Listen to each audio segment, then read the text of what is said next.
ഉത്തരപർവ്വത മേഖലയെ പറ്റിയാണ് നമ്മൾ പഠിച്ചു വരുന്നത്. ഉത്തരപർവ്വത മേഖലയെ മൂന്നായി തരംതിരിക്കാമെന്ന് പഠിച്ചു കഴിഞ്ഞു.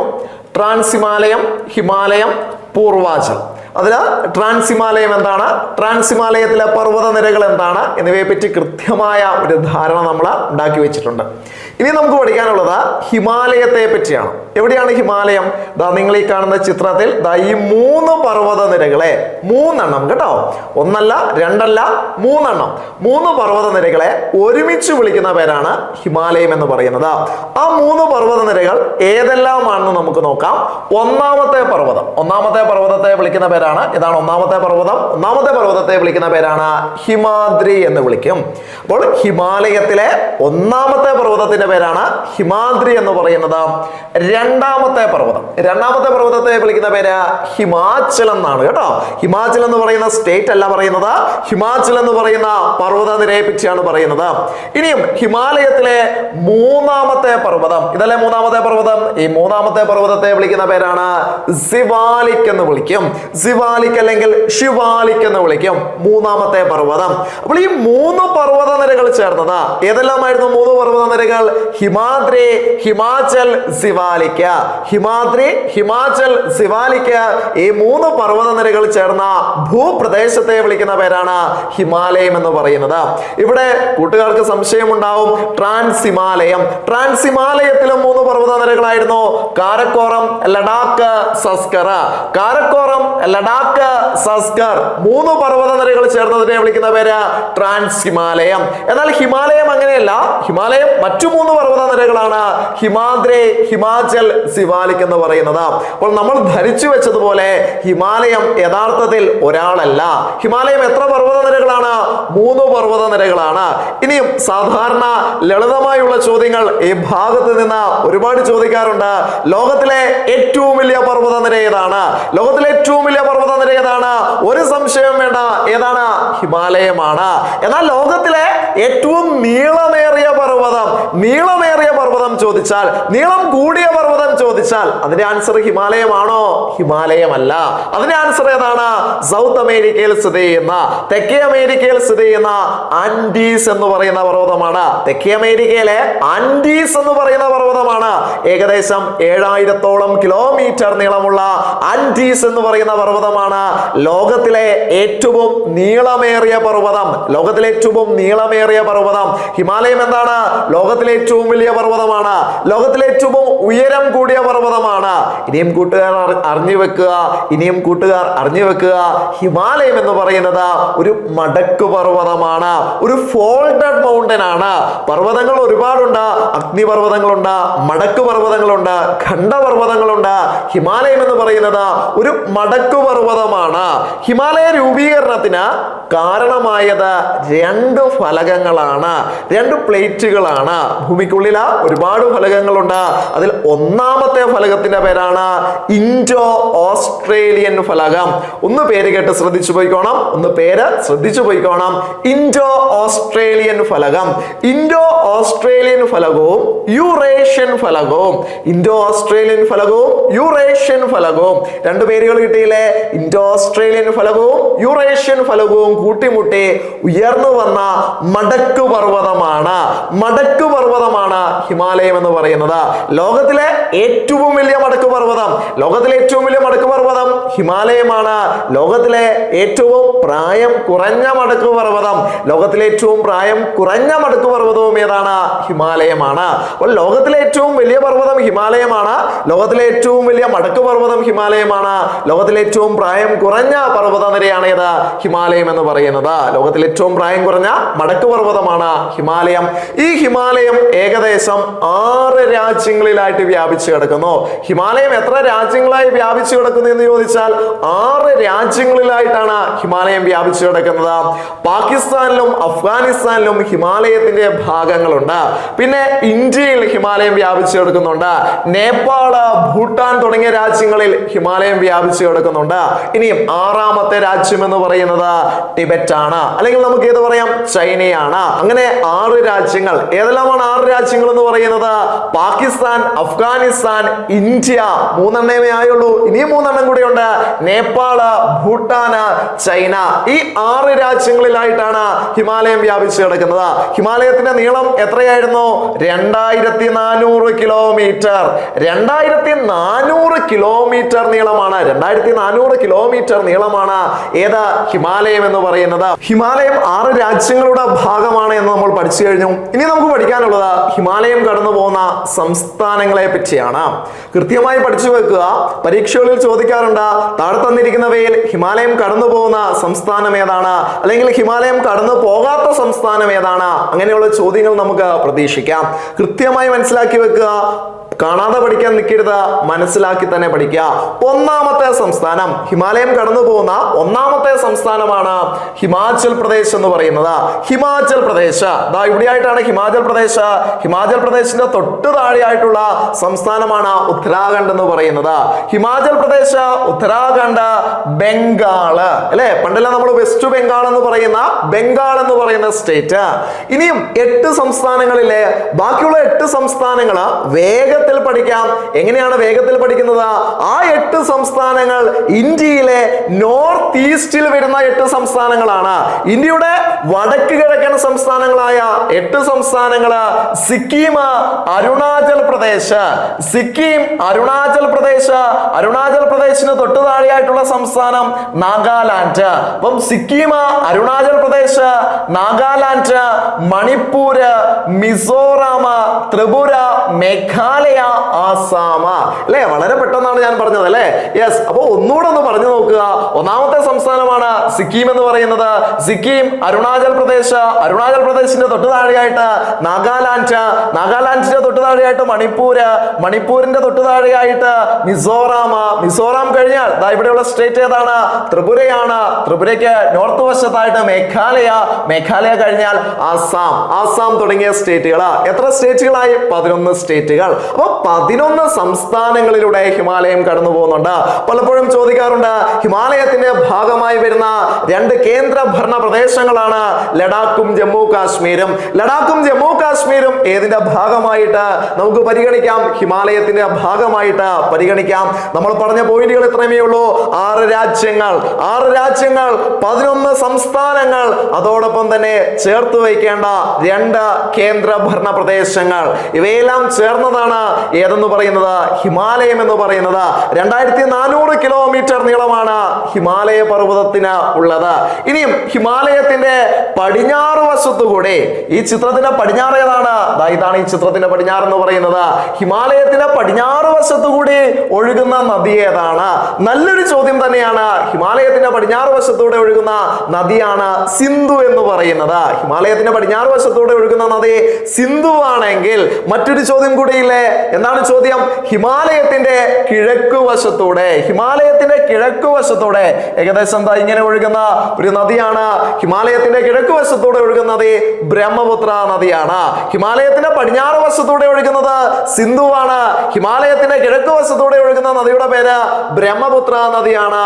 അപ്പൊ നമുക്ക് എങ്ങനെ കൺക്ലൂഡ് ചെയ്യാം? സിന്ധു നദിക്കും ബ്രഹ്മപുത്ര നദിക്കും ഇടയിലാണ് ആര് സ്ഥിതി ചെയ്യുന്നത്? ഹിമാലയം സ്ഥിതി ചെയ്യുന്നത്. അപ്പൊ ഹിമാലയത്തെ പറ്റിയാണ് നമ്മൾ പറഞ്ഞുകൊണ്ടിരിക്കുന്നത്. ഹിമാലയം എന്ന് പറയുന്നത് 3 പർവ്വത നിരകൾ. ഓർമ്മയുണ്ടല്ലോ, ഏതെല്ലാമാണ് 3 പർവ്വത നിരകൾ? ഹിമാദ്രി, ഹിമാചൽ, സിവാലിക്. ഈ 3 പർവ്വത നിരയും കൂടി ഒരുമിച്ച് വിളിക്കുന്ന പേരാണ് ഏതാ? ഹിമാലയം എന്ന് പറയുന്നത്. ഇനിയും ഓരോ പർവ്വത നിരയെ പറ്റിയും കൃത്യമായിട്ടുള്ള ഒരു ധാരണ നമുക്ക് ഉണ്ടാക്കി വെക്കണം. ഒന്നാമത്തെ പർവ്വത നിര ഏതാണ്? ഹിമാദ്രിയാണ് അല്ലെ. ഒന്നാമത്തെ പർവ്വത നിര ഹിമാദ്രിയാണ്. ട്രാൻസ് ഹിമാലയം പഠിച്ചപ്പോൾ നമ്മൾ പഠിച്ചിട്ടുണ്ടായിരുന്നു, ട്രാൻസ് ഹിമാലയത്തിലെ വടക്കു വശത്തെ പർവ്വതമാണ് കാരക്കോറം എന്ന് പറയുന്നത്. അതേ പോയിന്റ് തന്നെ നമുക്ക് ഇവിടെ പഠിക്കാം. ഹിമാലയത്തിന്റെ വടക്ക് വശം ഏതാണ്? ഇതല്ലേ ഹിമാലയത്തിന്റെ വടക്ക് വശം. ഹിമാലയത്തിന്റെ വടക്കു വശത്തെ പർവ്വതമാണ് ഹിമാദ്രി എന്ന് പറയുന്നത്. ഹിമാലയത്തിന്റെ വടക്കു വശത്തെ പർവ്വതം ഹിമാദ്രിയാണ്. ഹിമാലയത്തിലെ ഏറ്റവും ഉയരം കൂടിയ പർവ്വതവും ഏത് തന്നെയാണ്? ഹിമാദ്രിയാണ്. 2 പോയിന്റുകൾ പേരുകൾ ഓർത്തു വെക്കുക. ഹിമാലയത്തിന്റെ ഏറ്റവും വടക്ക് വശത്തെ പർവ്വതം, ഹിമാലയത്തിന്റെ ഏറ്റവും ഉയരം കൂടിയ പർവ്വതം ഏതാണ്? ഹിമാദ്രിയാണ്. ഇനിയും ഈ ഹിമാദ്രിക്ക് ഒരു വിളിപ്പേരുണ്ട്, ഹിമാലയത്തിന്റെ നട്ടെല്ല്, the backbone of Himalaya. ഹിമാലയത്തിന്റെ നട്ടെല്ല് എന്നറിയപ്പെടുന്ന പർവ്വതം ഒരുപാട് പരീക്ഷകളിൽ ചോദിച്ചിട്ടുണ്ട്. ഹിമാലയത്തിന്റെ നട്ടെല്ല് എന്നറിയപ്പെടുന്ന പർവ്വത നിര ഏതാണ്? ഏതാണ് ആൻസർ? ഹിമാദ്രിയാണ്. ഹിമാലയത്തിന്റെ നട്ടെല്ല് എന്നറിയപ്പെടുന്ന പർവ്വത നിരയാണ് ഹിമാദ്രി എന്ന് പറയുന്നത്. ഹിമാദ്രിക്ക് ഒരു വിളിപ്പേരുണ്ട്. എന്താണ് വിളിപ്പേര്? ഇന്നർ ഹിമാലയം. ഇന്നർ ഹിമാലയം, അതായത് ഹിമാലയ രൂപീകരണത്തില് ഏറ്റവും ഉള്ളിൽ നിന്ന് പുറത്തേക്ക് വന്നത് അല്ലെ, ആദ്യമായിട്ടാണ് വന്നത്. ആദ്യം വന്ന പർവ്വത നിരയും ഏറ്റവും ഉള്ളിലെ ഭാഗത്ത് നിന്ന് പുറത്തേക്ക് വന്ന പർവ്വത നിരയും ഏതാണ്? ഹിമാദ്രിയാണ്. അപ്പോൾ ഹിമാദ്രിയുടെ മറ്റൊരു പേരാണ് ഇന്നർ ഹിമാലയ അല്ലെങ്കിൽ ഗ്രേറ്റർ ഹിമാലയ. രണ്ടു പേരുകളും ഓർത്തു വെച്ചോണം. ഇന്നർ ഹിമാലയ എന്നും ഗ്രേറ്റർ ഹിമാലയ എന്നും അറിയപ്പെടുന്ന പർവ്വത നിരയാണ് ഏത്? ഹിമാദ്രി എന്ന് പറയുന്നത്. ഏറ്റവും ഉയരം കൂടിയ പർവ്വതമാണെന്ന് നമ്മൾ പഠിച്ചു കഴിഞ്ഞു. അപ്പോൾ എന്ത് ചെയ്യണം? ഉയരം ഓർത്തു വെക്കണം. ഉയരമാണ് 6000 മീറ്റർ. ഹിമാദ്രിയുടെ ശരാശരി ഉയരം, ഒരു ആവറേജ് ഉയരം ചോദിക്കുകയാണെങ്കിൽ എത്രയാണ്? 6000 മീറ്റർ. 6000 മീറ്ററിലധികം ഉയരമുള്ള പർവ്വതമാണ് ഏത്? ഹിമാദ്രി എന്ന് പറയുന്നത്. ഇന്നർ ഹിമാലയ എന്നും ഗ്രേറ്റർ ഹിമാലയ എന്നും അറിയപ്പെടുന്ന പർവ്വത നിരയാണ് ഏത്? ഹിമാദ്രി. ഹിമാലയത്തിന്റെ നട്ടെല്ല് എന്നറിയപ്പെടുന്ന പർവ്വത നിരയാണ് ഏത്? ഹിമാദ്രി എന്ന് പറയുന്നത്. അവിടെ ചേർത്ത് വെച്ച് പഠിക്കാൻ മറ്റൊരു ചോദ്യമുണ്ട്. ഹിമാലയത്തിന്റെ റാണി എന്നറിയപ്പെടുന്നത്, അതൊരു സിറ്റിയാണ് കേട്ടോ. ഹിമാലയത്തിന്റെ റാണി എന്നറിയപ്പെടുന്നത്, ഹിമാലയത്തിന്റെ റാണി എന്നറിയപ്പെടുന്ന സിറ്റി ഏതെന്ന് ചോദിച്ചാൽ അത് വെസ്റ്റ് ബംഗാളിലെ അല്ലെങ്കിൽ ബംഗാളിലെ ഡാർജിലിംഗ് ആണ് കേട്ടോ. ബംഗാളിലെ ഡാർജിലിംഗ് ആണ് ഹിമാലയത്തിന്റെ റാണി. ദ ക്യൂൻ ഓഫ് ഹിമാലയ എന്നറിയപ്പെടുന്ന സിറ്റി ഡാർജിലിംഗ് ആണ് എന്നുള്ള കാര്യം കൂടി ഇവിടെ എന്ത് ചെയ്യുക? ഇവിടെ ഓർത്തു വെച്ചേക്കുക. ഉയരമേറിയ കൊടുമുടികൾ സ്ഥിതി ചെയ്യുന്ന പർവ്വത നിരയാണ് ഹിമാദ്രി എന്ന് പറയുന്നത്. അപ്പൊ ഹിമാദ്രിയുടെ മറ്റൊരു പ്രത്യേകതയാണ് ഉയരമേറിയ കൊടുമുടികൾ. ആരുടെ സവിശേഷതയാണ്? ഹിമാദ്രിയുടെ സവിശേഷതയാണ്. ആ ഉയരമേറിയ കൊടുമുടികളിൽ ലോകത്തിലെ ഏറ്റവും ഉയരമേറിയ കൊടുമുടിയുമുണ്ട്. നിങ്ങൾക്കറിയാം, ലോകത്തിലെ ഏറ്റവും ഉയരമേറിയ കൊടുമുടി എന്ന് പറയുന്നത് മൗണ്ട് എവറസ്റ്റ് ആണ്. മൗണ്ട് എവറസ്റ്റ് ആണ് ലോകത്തിലെ ഏറ്റവും ഉയരമേറിയ കൊടുമുടിയായ മൗണ്ട് എവറസ്റ്റ് ഏത് രാജ്യത്താണെന്ന് അറിയാം? നേപ്പാളിലാണ്. മൗണ്ട് എവറസ്റ്റ് സ്ഥിതി ചെയ്യുന്ന ഏത് രാജ്യമാണ്? നേപ്പാളിലാണ്. ലോകത്തിലെ ഏറ്റവും ഉയരമേറിയ കൊടുമുടിയായ മൗണ്ട് എവറസ്റ്റ് ഏത് പർവ്വത നിരയിലാണ് എന്ന് ചോദിച്ചാൽ ഹിമാദ്രി പർവ്വത നിരയിലാണ്. അപ്പം ഹിമാദ്രി പർവ്വത നിരയിലെ ഏറ്റവും ഉയരമേറിയ കൊടുമുടി ഏതെന്ന് ചോദിച്ചാലും ഏതാണ് ആൻസർ? മൗണ്ട് എവറസ്റ്റ് ആണ്. ഇനിയും ഹിമാദ്രിയിലെ മറ്റൊരു കൊടുമുടിയാണ് സിക്കിം എന്ന് പറയുന്ന, ഇന്ത്യയിലാണ് കേട്ടോ. സിക്കിം എന്ന് പറയുന്ന സ്റ്റേറ്റിൽ സ്ഥിതി ചെയ്യുന്ന കാഞ്ചൻജംഗ എന്ന് പറയുന്ന കൊടുമുടി. സിക്കിമിലെ കാഞ്ചൻജംഗ എന്ന് പറയുന്ന കൊടുമുടി ഏത് പർവ്വത നിരയിലാണ്? ഹിമാദ്രി പർവ്വത നിരയിലാണ്. ഇനിയും ഉത്തരാഖണ്ഡ് എന്ന് പറയുന്ന സ്റ്റേറ്റ് ഏകദേശം എന്താ ഇവിടെ ആയിട്ടാണ്? ഉത്തരാഖണ്ഡിലെ നന്ദാദേവി. ഉത്തരാഖണ്ഡിലെ നന്ദാദേവി ഏത് പർവ്വത നിരയിലാണ്? ഹിമാദ്രി പർവ്വത നിരയിലാണ്. അപ്പോൾ ഉയരമേറിയ കൊടുമുടികൾ സ്ഥിതി ചെയ്യുന്ന ഹിമാലയ നിരയാണ് ഹിമാദ്രി എന്ന് പറയുന്നത്. ഹിമാദ്രിയിലെ കൊടുമുടികളാണ് മൗണ്ട് എവറസ്റ്റ് എന്ന് പറയുന്നത്. ഹിമാദ്രിയിലെ മറ്റൊരു കൊടുമുടിയാണ് കാഞ്ചൻജംഗ എന്ന് പറയുന്നത്. ഹിമാദ്രിയിലെ മറ്റൊരു കൊടുമുടിയാണ് ഉത്തരാഖണ്ഡിലെ നന്ദാദേവി. ഇനിയും ഹിമാദ്രിയിലെ മറ്റൊരു കൊടുമുടി ഇവിടെയായിട്ട് സ്ഥിതി ചെയ്യുന്നുണ്ട്. അത് പാക് അധിനിവേശ കാശ്മീരിലാണ്, പാക് ഒക്കുപൈഡ് കാശ്മീരിലാണ്. ആ കൊടുമുടിയുടെ പേരാണ് നംഗ പർവ്വതം. നംഗ പർവ്വതം ഹിമാദ്രിയിലെ മറ്റൊരു കൊടുമുടിയാണ് നംഗ പർവ്വതം എന്ന് പറയുന്ന കൊടുമുടി. ഇനിയും കുറച്ച് കിഴക്ക് വശത്തായിട്ട് ഇവിടെ മറ്റൊരു കൊടുമുടിയുണ്ട്. ആ കൊടുമുടിയുടെ പേരാണ് നംചാ ബർവ. നംചാ ബർവ ഹിമാദ്രിയിലെ മറ്റൊരു കൊടുമുടിയാണ് നംചാ ബർവ. ലോകത്തിലെ തന്നെ ഏറ്റവും ഉയരമേറിയ കൊടുമുടികളാണ് ഈ കൊടുമുടികൾ എന്ന് പറയുന്നത്. ലോകത്തിലെ തന്നെ ഏറ്റവും ഉയരമേറിയ കൊടുമുടികൾ സ്ഥിതി ചെയ്യുന്ന പർവ്വത നിരയാണ് ഹിമാദ്രി എന്ന് പറയുന്നത്. ഇനിയും എവറസ്റ്റിനെ പറ്റി സർവ്വസാധാരണയായിട്ട് ചോദിക്കാറുള്ള ചില ചോദ്യങ്ങളുണ്ട്. എവറസ്റ്റ് ഏത് രാജ്യത്ത് എന്നാണ് ഏറ്റവും ലളിതമായിട്ടുള്ള ചോദ്യം. അത് നിങ്ങൾക്ക് എല്ലാവർക്കും അറിയാം. ഏതാണ്? നേപ്പാളിലാണ്.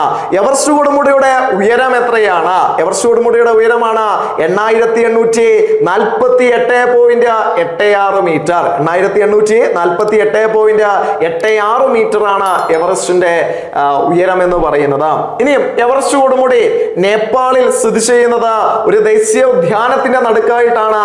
ആ ദേശീയ ഉദ്യാനത്തിന്റെ പേരാണ് സാഗർ മാത എന്ന് പറയുന്നത്.